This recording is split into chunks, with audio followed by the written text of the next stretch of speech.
Ready. প্রিয় ভাই ও বোনেরা, সম্প্রতি স্বাধীনতা বিরোধী চক্রের মিছিল থেকে ৭৫-এর হাতিয়ার গর্জে উঠুক আরেকবার স্লোগানের মাধ্যমে প্রতীয়মান হয় যে বঙ্গবন্ধুর খুনিরা এখনো বাংলাদেশে সক্রিয়। তারা আবারও আমাদের প্রাণপ্রিয় নেত্রী জননেত্রী শেখ হাসিনার উপর আঘাত হানতে চায়। আমরা ব্রিটিশ কলাম্বিয়া বাংলাদেশ আওয়ামী লীগের পক্ষ থেকে কানাডা থেকে জোর প্রতিবাদ জানাই। আমরা এরকম চক্রান্তকারীদের বাংলাদেশের মাটিতে আবারও প্রতিহত করব।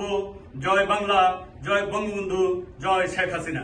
জয় বাংলা, জয় বাংলা, জয় বাংলা, জয় বাংলা, জয় বঙ্গবন্ধু, জয় বঙ্গবন্ধু। শেখ হাসিনার ভয় নাই, রাজপথ ছাড়ি নাই, রাজপথ ছাড়ি নাই, শেখ হাসিনার ভয় নাই। শেখ হাসিনা এগিয়ে চলো, আমরা আছি তোমার সাথে। ৭১-এর হাতিয়ার গর্জে উঠুক আরেকবার, ৭১-এর হাতিয়ার গর্জে উঠুক আরেকবার। শেখ হাসিনার action, direct action, action action, direct action. Sheikh হাসিনার অ্যাকশন, ডাইরেক্ট অ্যাকশন। জয় বাংলা।